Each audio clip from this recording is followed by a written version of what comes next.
दोस्तों बहुत बहुत स्वागत करता हूं आप सभी का। सुप्रीम कोर्ट के सीजेआई के तौर पर बी आर गवई का आज सुप्रीम कोर्ट में आखिरी दिन था। आज देश के 52वें सीजेआई बी.आर. गवई को शानदार विदाई दी गई। इस बात का अंदाज़ा आप इसी से लगा सकते हैं कि विदाई समारोह के लिए खास तौर से एक बेंच का गठन किया गया और इस बेंच में दो लोगों को रखा गया। इस बेंच में जस्टिस सूर्यकांत और विनोद चंद्रन शामिल थे। आज बी.आर. गवई ने सीजेआई के तौर पर सुप्रीम कोर्ट में आखिरी सुनवाई की। अपने कार्यकाल के आखिरी दिन पर कार्रवाई पर बैठते ही सीजेआई बी.आर. गवई भावुक नजर आए। दोस्तों आपको बता दें, बी.आर. गवई 14 मई को देश के 52वें सीजेआई बने थे।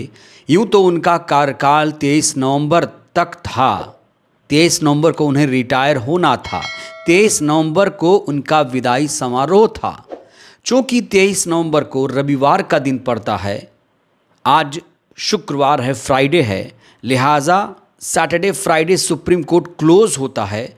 इसीलिए बी.आर. गवई को 21 नवंबर यानी फ्राइडे के दिन ही जब सुप्रीम कोर्ट की सुनवाई चल रही थी, उसी दौरान बी.आर. गवई को विदा किया गया, वो भी नम आँखों से।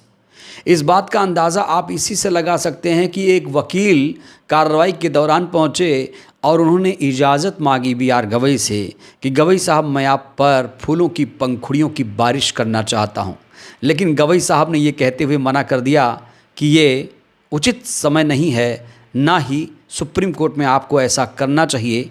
सीजेआई गवई ने कहा, ऐसा मत कीजिए, इसे कोर्ट मास्टर को दे दीजिए। जो फूल आप लेकर आए हैं कोर्ट मास्टर को दे दीजिए। आपने मेरी इज्जत में चार चांद लगा दिया। सुप्रीम कोर्ट के तमाम जो वकील थे, जो न्यायाधीश थे, जो जस्टिस थे, वो आज भावुक नज़र आए। और ख़ास तौर से देश के जो अगले सीजेआई जस्टिस सूर्यकांत हैं, उन्होंने तो एक बहुत बड़ी बात कह दी। जस्टिस गवई के लिए विदाई भाषण में बोलते हुए देश के अगले सीजेआई जस्टिस सूर्यकांत ने कहा कि आप अपने भीतर का एक अंश हमारे साथ छोड़कर जा रहे हैं और हमारे भीतर का एक अंश आप अपने साथ ले जा रहे हैं। दोस्तों कितनी गहरी बात कह दी है जस्टिस सूर्यकांत साहब ने। जस्टिस सूर्यकांत साहब देश के अगले सीजेआई होंगे। 24 नवंबर को वो शपथ ग्रहण करेंगे।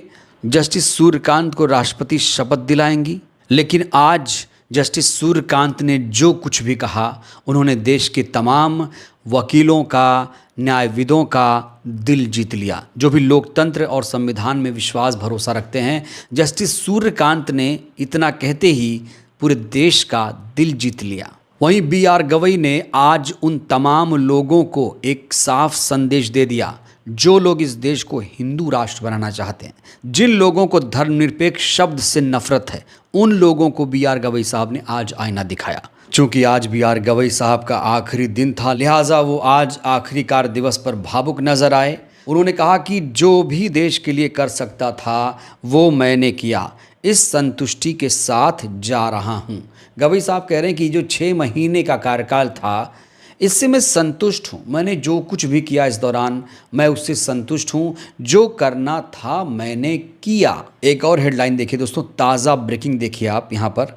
सीजेआई गवई बोले, बौद्ध धर्म को मानने वाला लेकिन सेकुलर हूँ। धर्मनिरपेक्षता पिता से सीखी।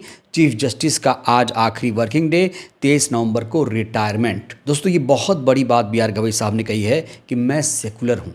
आज के दौर में जब मनुवादी विचारधारा हावी हो रहे हो, देश में ऐसी विचारधारा की सरकार हो जो संविधान से नफरत करती हो, जो इस देश को हिंदू राष्ट्र बनाने पर बल देती हो, जो बाबाओं को प्रेरित करती है कि जाओ हिंदू राष्ट्र के लिए यात्रा करो, ऐसे दौर में अगर सीजेआई ये कह रहे हैं कि मैं सेकुलर हूँ, धर्मनिरपेक्षता पिता से सीखी है, तो दोस्तों ये उन तमाम मनुवादियों के मुंह पर करारा तमाचा है जो इस देश को हिंदू राष्ट्र बनाना चाहते हैं।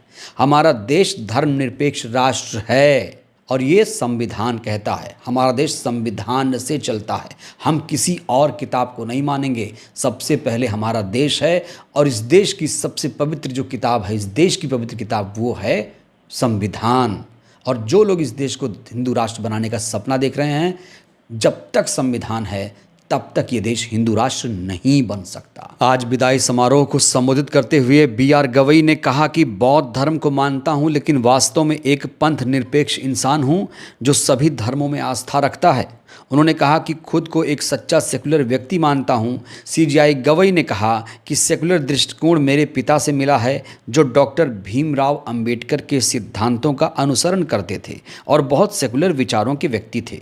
उन्होंने बचपन को याद करते हुए कहा, जब अपने पिता के साथ राजनीतिक कार्यक्रमों में जाता था तब लोग दरगाह या गुरुद्वारे भी ले जाते थे और मैं हमेशा वहाँ चला जाता था। ये गुरुद्वारे भी जाते थे, ये दरगाह भी जाते थे।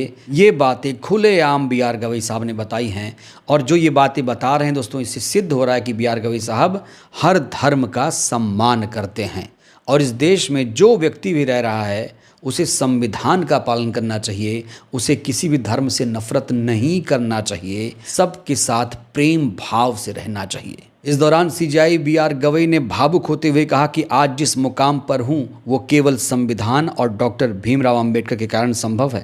उन्होंने कहा कि न्यायपालिका के एक स्कूल में ज़मीन पर बैठकर पढ़ने वाला लड़का इस पद तक पहुंचे, इसकी कल्पना भी मुश्किल है। सी.जी.आई. गवई ने कहा कि उन्होंने हमेशा भारतीय संविधान के 4 मूल स्तंभों न्याय, स्वतंत्रता, समानता, बंधुत्व को अपने कार्य और व्यवहार में उतारने की कोशिश की है। इतना ही नहीं, बी.आर. गवई ने कहा कि आप सभी को सुनने के बाद खासकर अटॉर्नी जनरल आर. वेंकटरमणि और कपिल सिब्बल की कविताएं और आप सभी की गर्मजोशी से भरी भावनाएं सुनकर मेरी आवाज़ थम सी गई है। उन्होंने कहा कि जब मैं इस अदालत कक्ष से आखिरी बार जाऊंगा, मैं इस अनुभूति के साथ जाऊंगा कि मैंने इस देश के लिए जो कुछ कर सकता था वो किया। धन्यवाद, बहुत बहुत धन्यवाद। दोस्तों, आप लोग बताइए, 10 मार्क्स में से बी.आर. गवई साहब को आप लोग कितने मार्क्स देंगे? बी.आर. गवई साहब साफ तौर से कह रहे हैं कि जो कुछ कर सकता था वो मैंने किया। हालांकि दोस्तों, बी.आर. गवई से बहुत सारी लोगों को उम्मीदें थीं, बहुत सारी डिमांड थी, लेकिन बी.आर. गवई अपने कार्यकाल से संतुष्ट हैं, खुश हैं, प्रसन्न हैं और जिस तरीके से उनकी शानदार विदाई हुई है वो बहुत ज़्यादा इससे अभिभूत हैं। आपको याद दिला दें, जब बी.आर. गवई साहब 14 मई को सी.जी.आई. बने थे तब उनसे देश ने बहुत सारी उम्मीदें की थी। लोग उम्मीद कर रहे थे कि बी.आर. गवई साहब आए हैं, ईवीएम को हटाकर जाएंगे, जयपुर हाईकोर्ट में मनु की मूर्ति लगी है उसे हटाकर जाएंगे, ग्वालियर हाईकोर्ट में अंबेडकर जी की मूर्ति को स्थापित किया जाएगा, बोधगया को बौद्ध समुदाय को सौंपा जाएगा, बीटी एक्ट 49 को रिपील किया जाएगा। इस तरह की तमाम सैकड़ों डिमांड थी, लेकिन बहुत हद तक उन्होंने कुछ प्रयास भी किए। जहां तक वो कर सकते थे उन्होंने भरसक कोशिश किया होगा। मात्र 6 महीने का दोस्तों कार्यकाल था। इस 6 महीने में वो कह रहे हैं कि जो कुछ हमने करना था हमने कर दिया।